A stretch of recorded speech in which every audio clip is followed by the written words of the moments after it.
ಉತ್ತರಾಧಿಕಾರಿ ಯಾರಾಗ್ತಾರೆ? ಖೊಮೇನಿಗೆ ವಯಸ್ಸಾಯ್ತು ಅಥವಾ ಮತ್ತೊಂದು ಕಡೆ ಇಸ್ರೇಲ್ ಖೊಮೇನಿಯನ್ನ ಕೊಂದೇ ಕೊಲ್ತೀವಿ ಅಂತ ಹೇಳ್ತಾ ಇದೆ. ಹಾಗಾಗಿ ಈಗ ಉತ್ತರಾಧಿಕಾರಿ ಯಾರು ತಕ್ಷಣಕ್ಕೆ ಅನ್ನುವಂಥ ಒಂದು ಪ್ರಶ್ನೆ ಎದ್ದಿರೋದ್ರಿಂದ 3 ಜನರನ್ನ ಅಜ್ಞಾತ ಸ್ಥಳವೊಂದರಲ್ಲಿ ಕುಳಿತು ಈ ಖೊಮೇನಿ 3 ಜನರ ಹೆಸರುಗಳನ್ನ ಸಜೆಸ್ಟ್ ಮಾಡಿದ್ದಾನೆ. ಯಾರ್ಯಾರು ಆ 3 ಜನ ಅಂತ ನೋಡೋದಾದ್ರೆ, ಮೊಹಮ್ಮದ್ ಗೊಲ್ಲಪಾಯ್ಗನಿ ಖೊಮೇನಿ ಆಪ್ತ ವಲಯದ ಅತ್ಯಂತ ನಂಬಿಕಸ್ಥ ವ್ಯಕ್ತಿ ಅಂತ ಹೆಸರು ಮಾಡಿದಾತ. ಈತ 1989ರಿಂದ ಖೊಮೇನಿ ವ್ಯವಹಾರವನ್ನು ನೋಡ್ಕೊಳ್ತಾ ಇದ್ದಾನೆ. ಶಿಯಾ ಇಸ್ಲಾಮಿಕ್ ವಿದ್ವಾಂಸ, ಪರ್ಷಿಯನ್ ಕವಿ ಕೂಡ ಹೌದು. ಜೊತೆಗೆ ಈತನಿಗೆ 82 ವರ್ಷ ವಯಸ್ಸು. ಹಾಗಾಗಿ ದೀರ್ಘಕಾಲ ಈತ ನಾಯಕತ್ವ ವಹಿಸೋದು ಕಷ್ಟ ಆಗತ್ತೆ. ಎರಡನೇ ವ್ಯಕ್ತಿ ಅಲಿ ಅಸ್ರರ್ ಹೆಜಾಜಿ, ಖೊಮೇನಿ ರಾಜಕೀಯ ವ್ಯವಹಾರಗಳ ಮೇಲ್ವಿಚಾರಕ. ಈ ಅಲಿ ಅಸ್ರರ್ ಹೆಜಾಜಿ ಆಡಳಿತದಲ್ಲಿ ಈಗಾಗಲೇ ಅತ್ಯಂತ ನಿರ್ಣಾಯಕ ಪಾತ್ರವನ್ನ ಈತ ವಹಿಸ್ತಾ ಇದ್ದಾನೆ. ಇನ್ನು ಮೂರನೇ ವ್ಯಕ್ತಿ ಯಾರು ಅಂತ ನೋಡೋದಾದ್ರೆ, ಅಲಿರೇಜಾ ಅರಾಫಿ, ಖೊಮೇನಿಯ ಆಪ್ತ. ಈತ ಕೂಡ ಶಿಯಾ ಧರ್ಮೋಪದೇಶಕ, ಬರಹಗಾರ. 65 ವರ್ಷ ವಯಸ್ಸು. 2022ರಿಂದ ಈತ ಗಾರ್ಡಿಯನ್ ಕೌನ್ಸಿಲ್ನ ಮೆಂಬರ್ ಕೂಡ ಆಗಿದ್ದಾನೆ. 8 ವರ್ಷದಲ್ಲಿ 50 ಮಿಲಿಯನ್ ಜನರನ್ನ ಶಿಯಾಗಳನ್ನಾಗಿ ಪರಿವರ್ತಿಸಿದ ಖ್ಯಾತಿ. ನೋಡಿ ಎಂತೆಂಥವ್ರನ್ನ ಖೊಮೇನಿ ತನ್ನ ಉತ್ತರಾಧಿಕಾರಿಯನ್ನಾಗಿ ಹೇಳ್ತಾ ಇದ್ದಾನೆ ಅಂದ್ರೆ, ಕಟ್ಟರ್ ಧರ್ಮವಾದಿಗಳು, ಕಟ್ಟರ್ ಪಂಥಿಗಳು, ಇಂಥವ್ರನ್ನ ಹೇಳ್ತಾ ಇದ್ದಾನೆ. ಬರಹಗಾರರು, ಕವಿ ಅಂತಂದ್ರೆ ಧರ್ಮದ ಬಗ್ಗೆನೇ ಬರಿತಾ ಇರ್ತಕ್ಕಂಥವ್ರು, ಕವಿಗಳು ಆಗಿರ್ತಕ್ಕಂಥವ್ರು ಅಂತ.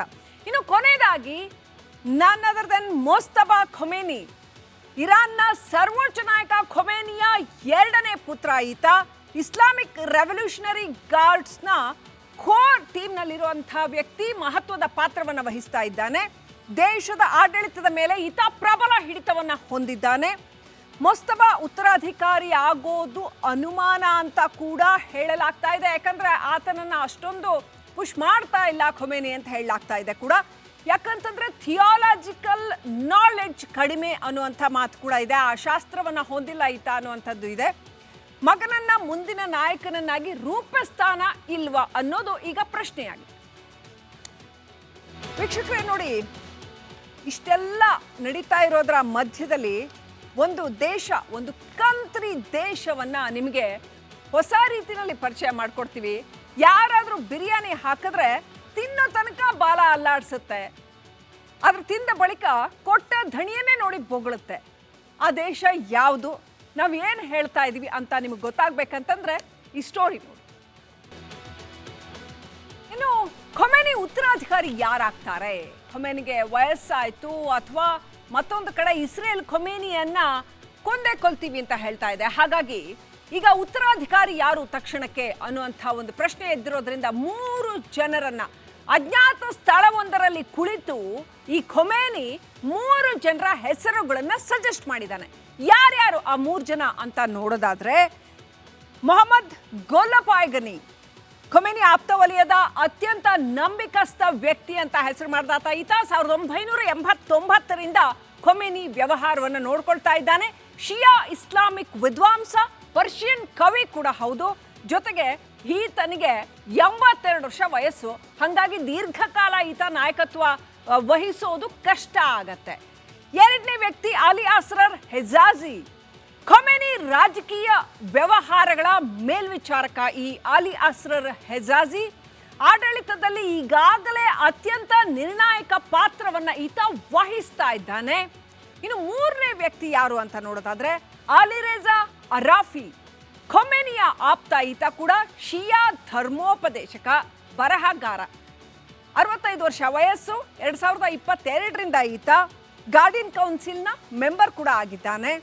8 ವರ್ಷದಲ್ಲಿ 50 ಮಿಲಿಯನ್ ಜನರನ್ನ ಶಿಯಾಗಳನ್ನಾಗಿ ಪರಿವರ್ತಿಸಿದ ಖ್ಯಾತಿ. ನೋಡಿ ಎಂತೆಂಥವ್ರನ್ನ ಖೊಮೇನಿ ತನ್ನ ಉತ್ತರಾಧಿಕಾರಿಯನ್ನಾಗಿ ಹೇಳ್ತಾ ಇದ್ದಾನೆ ಅಂದ್ರೆ, ಕಟ್ಟರ್ ಧರ್ಮವಾದಿಗಳು, ಕಟ್ಟರ್ ಪಂಥಿಗಳು, ಇಂಥವ್ರನ್ನ ಹೇಳ್ತಾ ಇದ್ದಾನೆ. ಬರಹಗಾರರು, ಕವಿ ಅಂತಂದ್ರೆ ಧರ್ಮದ ಬಗ್ಗೆನೇ ಬರಿತಾ ಇರ್ತಕ್ಕಂಥವ್ರು, ಕವಿಗಳು ಆಗಿರ್ತಕ್ಕಂಥವ್ರು ಅಂತ.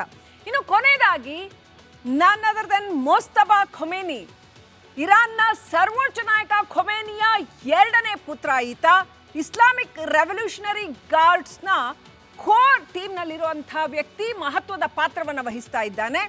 ದೇಶದ ಆಡಳಿತದ ಮೇಲೆ ಈತ ಪ್ರಬಲ ಹಿಡಿತವನ್ನ ಹೊಂದಿದ್ದಾನೆ. ಮೊಸ್ತಬಾ ಉತ್ತರಾಧಿಕಾರಿ ಆಗೋದು ಅನುಮಾನ ಅಂತ ಕೂಡ ಹೇಳಲಾಗ್ತಾ ಇದೆ. ಯಾಕಂದ್ರೆ ಆತನನ್ನ ಅಷ್ಟೊಂದು ಪುಷ್ ಮಾಡ್ತಾ ಇಲ್ಲ ಖೊಮೇನಿ ಅಂತ ಹೇಳಲಾಗ್ತಾ ಇದೆ ಕೂಡ. ಯಾಕಂತಂದ್ರೆ ಥಿಯಾಲಜಿಕಲ್ ನಾಲೆಡ್ಜ್ ಕಡಿಮೆ ಅನ್ನುವಂಥ ಮಾತು ಕೂಡ ಇದೆ. ಆ ಶಾಸ್ತ್ರವನ್ನ ಹೊಂದಿಲ್ಲ ಈತ ಅನ್ನುವಂಥದ್ದು ಇದೆ. ಮಗನನ್ನ ಮುಂದಿನ ನಾಯಕನನ್ನಾಗಿ ರೂಪಿಸ್ತಾನ ಇಲ್ವಾ ಅನ್ನೋದು ಈಗ ಪ್ರಶ್ನೆಯಾಗಿದೆ. ವೀಕ್ಷಕರೇ ನೋಡಿ, ಇಷ್ಟೆಲ್ಲ ನಡೀತಾ ಇರೋದ್ರ ಮಧ್ಯದಲ್ಲಿ ಒಂದು ದೇಶ, ಒಂದು ಕಂಟ್ರಿ ದೇಶವನ್ನ ನಿಮಗೆ ಹೊಸ ರೀತಿಯಲ್ಲಿ ಪರಿಚಯ ಮಾಡ್ಕೊಡ್ತೀವಿ.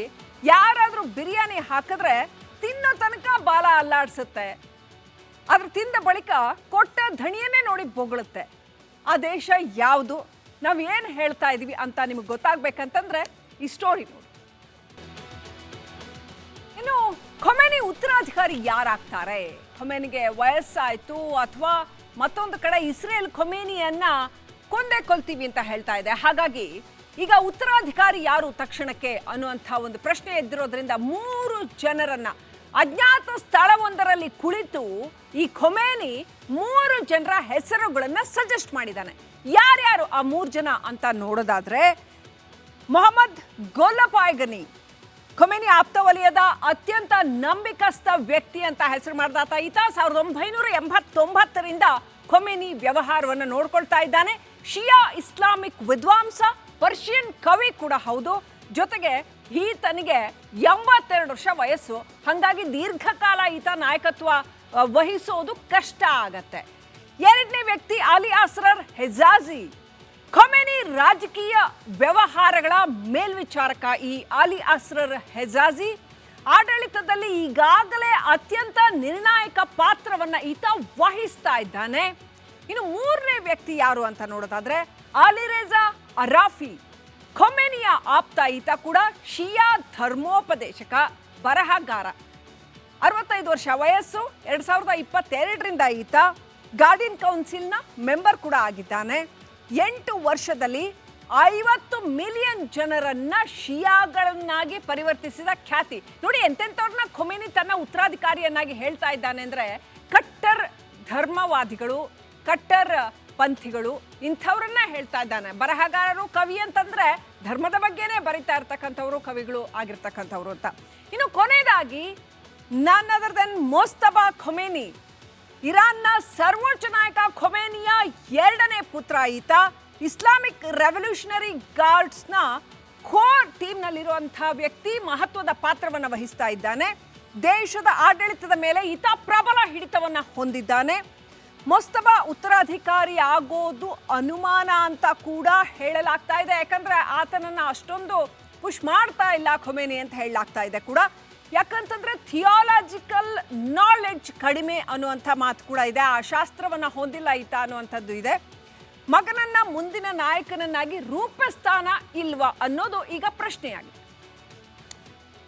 ವೀಕ್ಷಕರೇ ನೋಡಿ, ಇಷ್ಟೆಲ್ಲ ನಡೀತಾ ಇರೋದ್ರ ಮಧ್ಯದಲ್ಲಿ ಒಂದು ದೇಶ, ಒಂದು ಕಂಟ್ರಿ ದೇಶವನ್ನ ನಿಮಗೆ ಹೊಸ ರೀತಿಯಲ್ಲಿ ಪರಿಚಯ ಮಾಡ್ಕೊಡ್ತೀವಿ. ಯಾರಾದರೂ ಬಿರಿಯಾನಿ ಹಾಕಿದ್ರೆ ತಿನ್ನೋ ತನಕ ಬಾಲ ಅಲ್ಲಾಡ್ಸುತ್ತೆ, ಅದ್ರ ತಿಂದ ಬಳಿಕ ಕೊಟ್ಟ ಧಣಿಯನ್ನೇ ನೋಡಿ ಬೊಗಳುತ್ತೆ. ಆ ದೇಶ ಯಾವುದು, ನಾವು ಏನು ಹೇಳ್ತಾ ಇದೀವಿ ಅಂತ ನಿಮಗೆ ಗೊತ್ತಾಗ್ಬೇಕಂತಂದ್ರೆ ಈ ಸ್ಟೋರಿ ನೋಡಿ.